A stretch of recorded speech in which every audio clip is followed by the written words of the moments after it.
There is an economic theory that explains exactly how a stock market and equity market can actually perform extremely well while the system underlying it, the currency system underlying it, is in fact collapsing. And you will be able to see that today.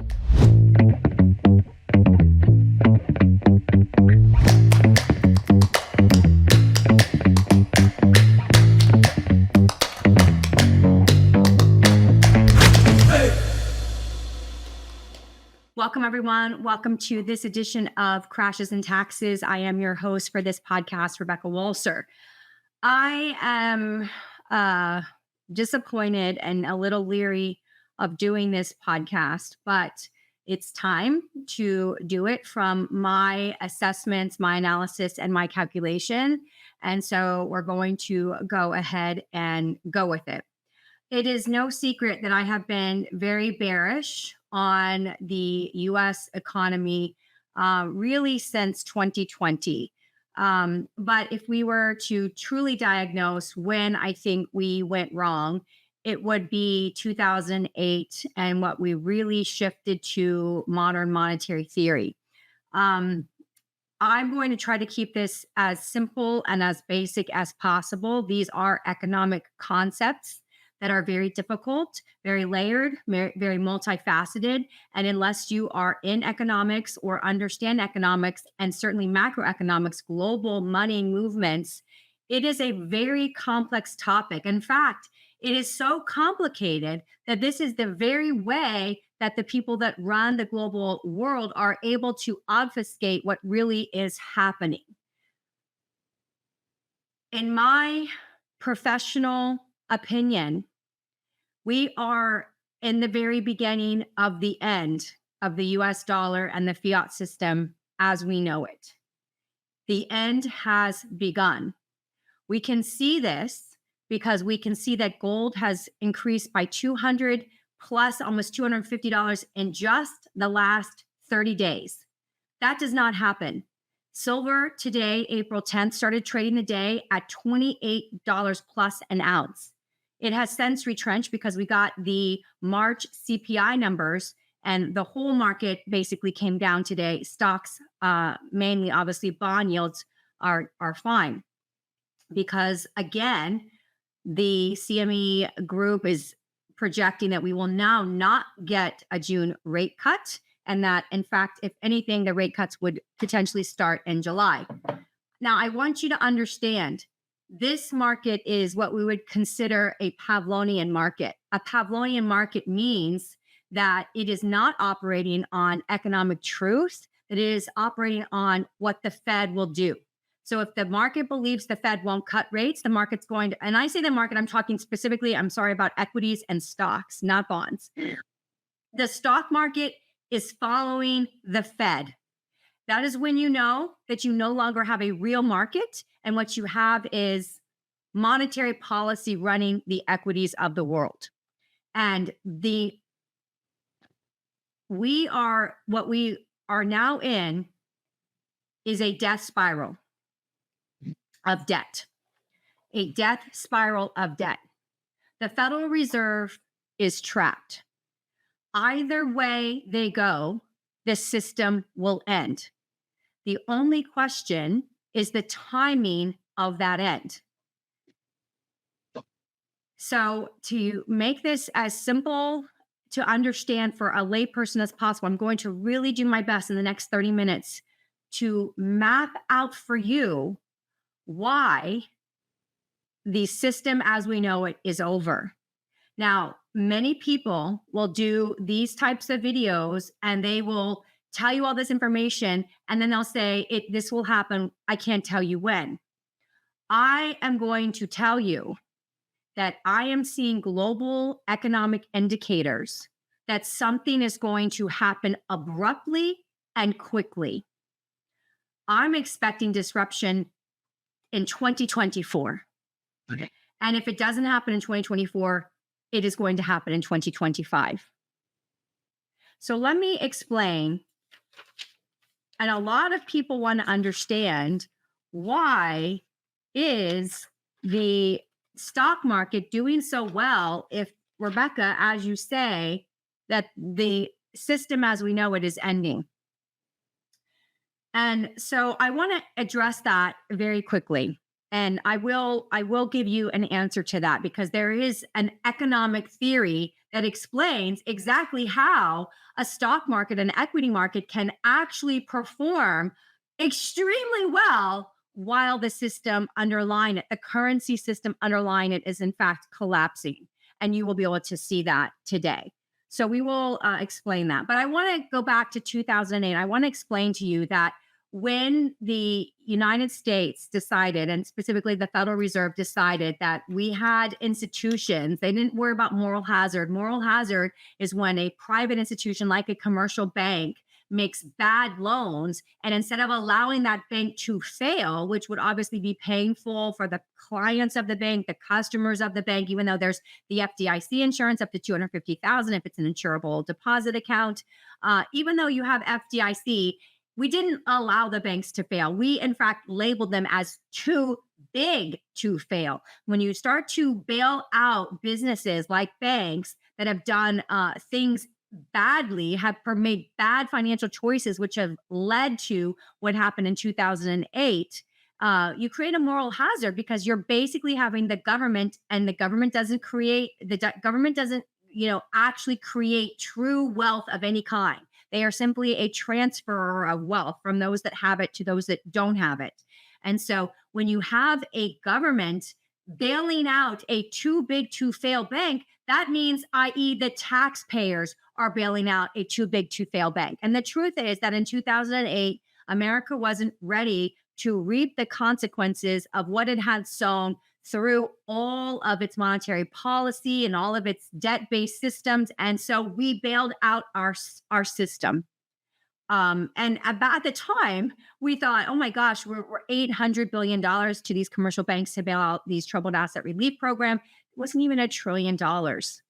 And that is, in fact, the problem. When you start down the path of the government will save us from all, the taxpayer will save us from all, we don't have enough tax revenue, probably times 10, to actually pay these debts. What are we talking about? We're talking about $34 trillion of public debt and over $100 trillion of private, corporate, residential, and public debt. That is absolutely mathematically unsustainable and not viable. We have $8.6 trillion this year alone in 2024 that has to get refinanced at higher rates. So when you're dealing with a separation or disconnection from what we call tethering of true assets, so you have a currency that is supposed to, and it came to paper because, ships didn't want to carry gold across the globe because that's very expensive. It's not fungible. It's very impractical. So you create paper currency to represent the value of the gold that you're holding or the value of whatever asset is that you're holding. And that is a tethered currency system that the paper dollars are purely a representation in a paper form of the underlying hard assets that that country has in its reserve to basically be able to buy, sell, and make transactions. When you derive currency untethered to a hard asset like gold, and when we went off the gold standard in 71, this happened. We had, for the longest time after FDR compensated gold in 1933 through executive order, we weren't able as Americans to even own gold again until the 70s. And when we went completely off the gold standard and we could own gold again, we created the petrodollar.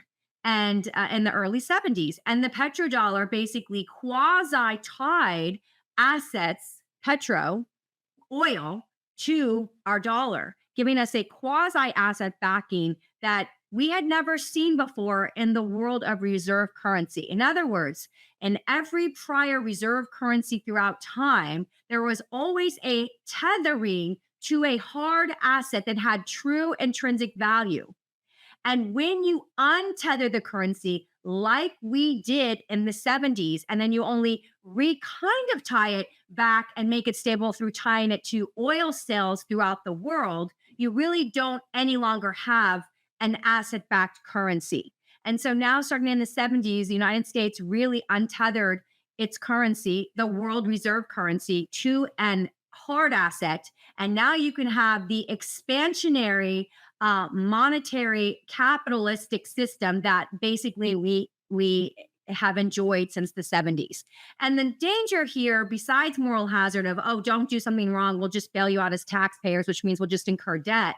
That is, in fact, the danger, because you don't have to tie your currency to true finite hard assets, and you can just blow your currency up. You can just keep printing, and keep printing. And this system will work for a while until it doesn't. And I have so many people, and there's so many experts out there that are literally saying nothing's going to happen to the dollar. There is no alternative to the dollar. Everything is fine. And they are 100,000% wrong. They are wrong.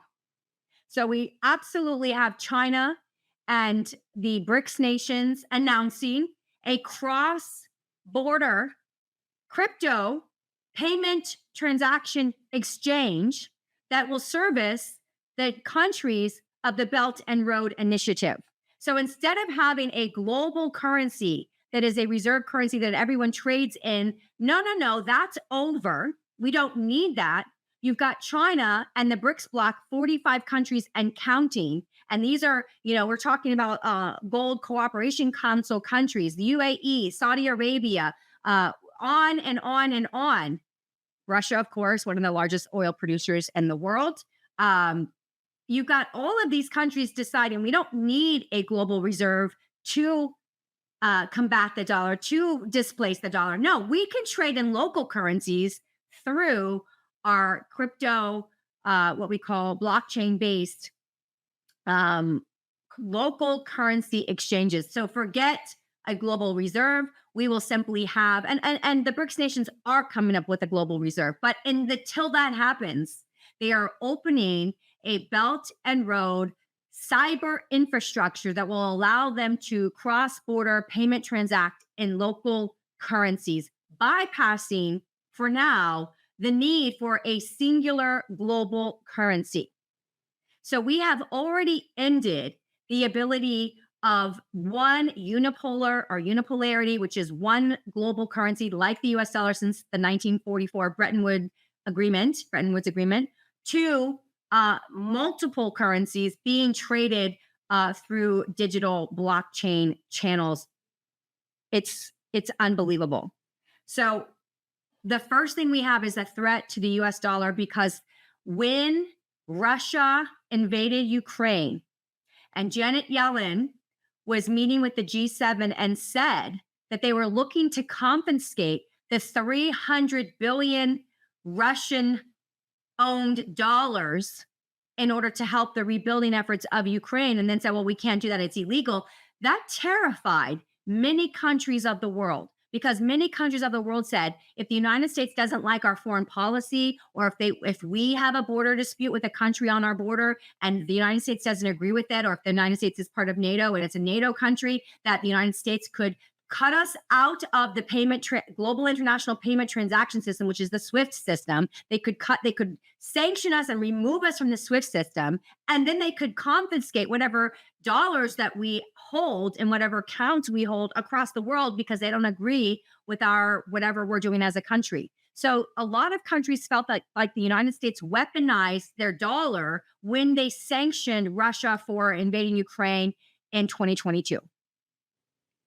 And as part of the Brazil, Russia, India, China, South Africa, Ethiopia, Egypt, all Saudi Arabia, UAE, and Iran now, as of January of 2024, as these countries come together, 45 countries in a block, and we have another vote in October to expand into some 60-something countries, as the world moves to the east, you have to understand what is actually happening behind the scenes, because we are going to have a hard cutover.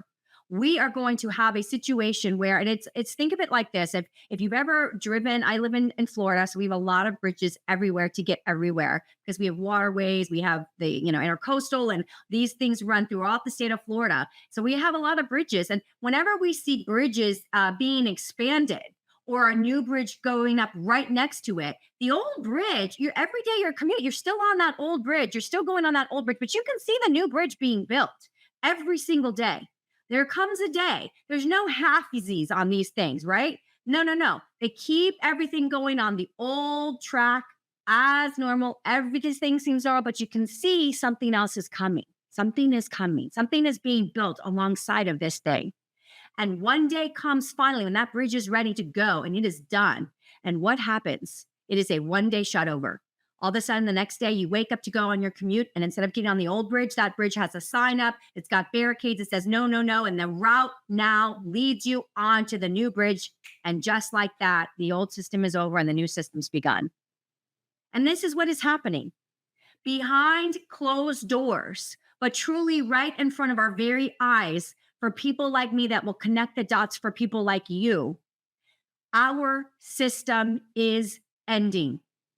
Our fiat system is ending. And I say to those experts that think that this is a 10-year down the road situation or even a 5-year down the road situation, I say you are wrong. This is going to happen abruptly, and it is going to happen very soon.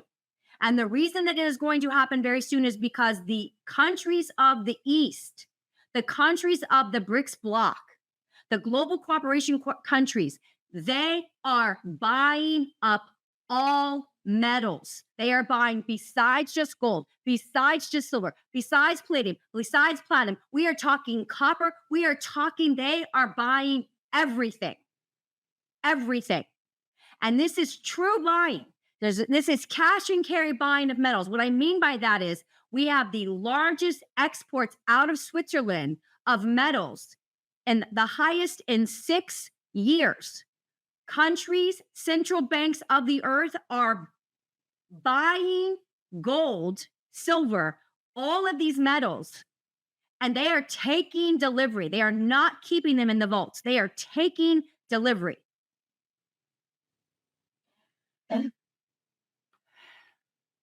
So I want to explain to you what is happening. I believe that we are witnessing an economic phenomenon that we refer to as a crack up boom. A crack up boom. Let me define for you what a crack up boom is.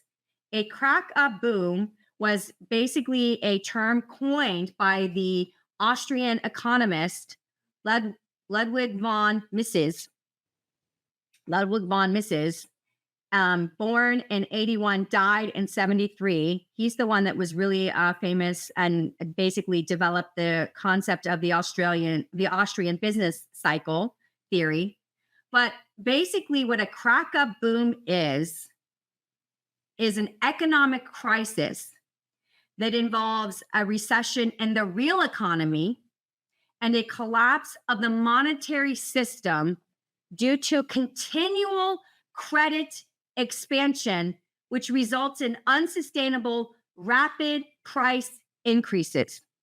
Now, the CPI for March came out today. It was hotter than expected. That's 3 months in a row that CPI is hotter than expected. And this is a problem for Jerome Powell and the Federal Reserve because everybody in the market, including, is expecting them to cut rates. And Powell has been very sensitive to not back himself into a corner and promise when rate cuts would start. He has said, and the Fed has said, subject to data, we will expect to still cut rates 3 times this year. But they cannot get rid of this inflation. And why can't they? Because we have completely untethered our currency to reality, to the hard assets that we have. The derivative assets, the financial derivative market at just the top 10 US investment banks in the United States in 2024 is over $1 quadrillion. That is more than the assets of the earth are valued at. So this is what happens when you untether your currency to true hard asset values. You can inflate your currency to whatever, and it will work for a while, as it has worked since the 70s. But in 2008, when we decided too big to fail, we've got to save these banks, we shifted directly to what we call modern monetary theory, which basically states we can print money like it's never ending, like it's water, and there'll be no problem as long as we can collect enough tax revenue to pay the liabilities. We have to collect enough revenue to pay the interest, continue to pay for our operations, and as long as we can keep collecting in real dollars enough revenue to pay our expenses, there'll be no repercussions. But what has happened? Russia invaded Ukraine. The United States sanctioned Russia and kicked them out of the international payment processing system. That terrified a lot of countries that then moved towards the east, towards the BRICS bloc. The BRICS bloc is quickly de-dollarizing. Russia themselves stated that they had in excess of 80% of all of their transactions that involved the US dollar prior to being kicked out of SWIFT. And after being kicked out of SWIFT, it's somewhere around the 30%. They 50% de-dollarized within less than 2 years. That fast. So you've got the Eastern countries and the world moving towards the East with this local currency, basically two-way bidirectional local currency exchanging without a universal global exchange currency. Not necessary. That's no longer necessary because of blockchain and crypto payment processing abilities. And the BRICS nations have stated that they will come up with an alternative reserve, and it will be backed by rare earth minerals and precious metals. So what you're seeing is the countries of the world, and really in the world economic perspective, the countries that are most important to the global oil trade and those things. And you're seeing those countries literally in front of our eyes start to buy assets. And so what is a crack up boom? A crack up boom is where, this is the point I want you to understand. I'm so sorry that I seem so disjointed. This is such a hard concept to explain. But a crack up boom is where instead of keeping the currency, you simply get rid of your currency by buying assets. So the stock market has been bought up because the currency is devalued. So the stock market is being bought up. It's bringing the asset levels that we've created so much. We are swimming in a sea of currency, and that currency in and of itself is not valuable. So it goes out and it buys assets. And a crack up boom is the literal process by which people divest their currency by buying assets. Now, the East countries and the countries that are part of the BRICS bloc, they're buying precious metals at rates we have not seen. Since 2020, the amount of gold that has been bought by central banks is unprecedented. Now, in the United States, we have lost control because right now we have $1 trillion of new deficit spending every 3 months, every 100 days. We are spending an additional $1 trillion more than we're taking in tax revenue. And this is when we're not in the middle of a war, a traditional war. I mean, you could say that we're proxy fighting Russia through Ukraine, but we are not in the middle of a traditional declared war. And we apparently don't have a recession because everyone tells us the economy is great, great, great. What's wrong with you? What's your problem? You have 2 jobs. You're working part-time. You're not able to, afford your rent payment. That it's gone up 20%. You're not able to afford your car insurance. It's gone up by 50%. You got canceled on your homeowner's insurance because they left the state. What's wrong? The economy's doing great. Don't you know? Haven't you heard the economy's doing great? So even though we are hearing from the government in every way, the employment numbers, we just got an employment number of 303,000 for March. And the very same month, they said that the recession or the layoffs were the highest in 14 months. The economic data is being manipulated so that you keep your eye on the bridge that you're on and you don't look over to the bridge they're building right next to us as we see it right in front of our eyes. This is a crack up boom. And because of the fast pace that the nations of the world are moving towards the BRICS bloc, that there is more GDP now with BRICS than there is with SWIFT. The BRICS bloc of GDP has surpassed the G7.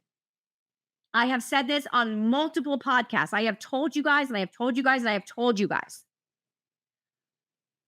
Gold rising over $200 in less than 30 days is not normal. This is not normal.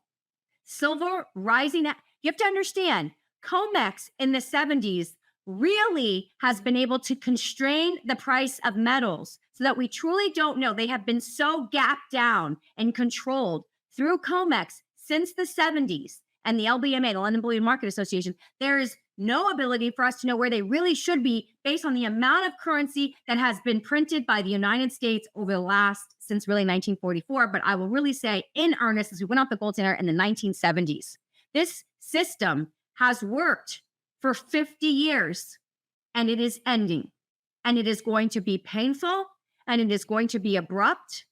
And for those of you that are looking at the stock market saying that its all-time highs is a good thing, any time in history of America that the S&P has gone up 25% in 5 months or less, it has always ended in a recession or depression. Always. This is not a good thing. This, in fact, is the very proof that we are about to collapse the asset bubbles that we have created over these last 50 years by being untethered to real hard assets. And starting in 2008 with monetary theory, we have hyper-inflated our equity market by printing. We call it quantitative easing. We call it all kinds of things. The Fed has had five back doors in the last 10 years. We have increased our debt from 17 trillion to 34 trillion. We have doubled our debt in a decade. In 1 decade, we have gone from 17 trillion to 34 trillion of dollars. And the Fed is not out there in front doing this in your face. It's backdoor. It's BTFP. It's Treasury General Account. It's reverse repo market. It's the fact that Janet Yellen has issued all new paper on the short end instead of locking in longer term rates at the lower end before rates were starting to go up with the 2022 increases that we saw. She is short term issuing on the short end and not locking in on the longer end. All of that has to get refinanced at much higher rates. We are refinancing $8.6 trillion this year at higher rates, on top of our deficit of an additional $1 trillion every 100 days. We are spending like it is 1999, about to be year 3000, and we're all going to die tomorrow. This is what is happening. And the world is rejecting the dollar. The world is systematically buying metals, all metals, with their dollars. And they're going to create another system. And we will wake up one morning and it will be over for the US dollar. And I see that happening hyperbolically. This is hyperbolic. This is the end of fiat as we know it. And it is either coming in 2024 or 2025. It is around the corner. There is no 5 years. There is no 10 years. There is no 20 years. I am telling you, we are witnessing the death of the dollar right now before our eyes. This is what is happening. I cannot be any more hyperbolic and say that. This is the truth. I said on Charles Payne's show in March that gold will go to 3,000 before the end of this year. And it's at 23, literally 2370, 2360 as we speak. 2350 as we speak. Silver 27.98. Like I said, it was trading at $28 this morning. So I want to explain to you why everything makes sense when you start to look at asset values in terms of gold. All of those ratios look normal. When you start to look at asset values in pure dollar terms, things are super hyper inflated already. I don't care what they say about BLS. I don't care what the CPI comes out. I don't care if they want to look at PC. I don't care what kind of manipulated economic data they want to throw at us.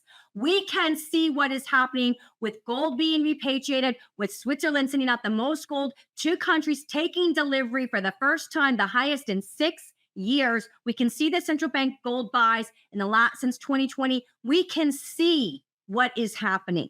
And now I want to explain to you how the Federal Reserve is now trapped. And no matter what they do, it is over. It is over. So they have two choices. If they continue down this inverted yield curve path and they do not cut rates, the system is going to implode. Now, that's just common sense. Think about that. If you have bought and created neighborhoods and you've given people mortgages at 2%, 3%, 4%, and you created all of these neighborhoods and all of this housing and all of this commercial real estate has been financed at these super low, next to zero, lower for longer rates since 2008. And all of a sudden you come along because you have a coronavirus global pandemic and you shut everything down and you print $20 trillion worth of currency into the world. Guess what happens? Prices go up because you have a lot more currency chasing the same finite amount of goods and services, the same finite amount of everything. So prices inflate, prices go up.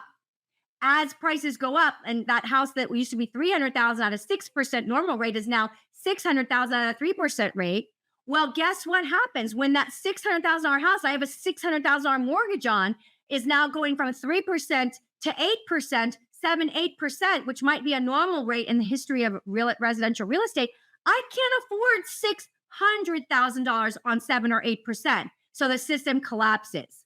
We have just under $1 trillion of commercial real estate that has to be refinanced this year. And it is going to result in bank failures. The Fed has already said in their minutes and in their beige book, we are going to expect more bank failures because as commercial real estate has devalued, as we've had urban blight, and people have gone to working remotely, people have gone to working hybridly, only a couple days a week, there's urban flight from urban centers. We don't need to work in offices as traditionally 5 days a week like we used to. So the dry cleaner goes out of business. The cafe downstairs goes out of business because they can't be supported by just 3 days a week, people working in the office. So businesses go out of business, office centers get empty. And when the commercial regional bank goes to refinance that loan, they have to assess the value. And now it's a lot less and the interest rate is higher.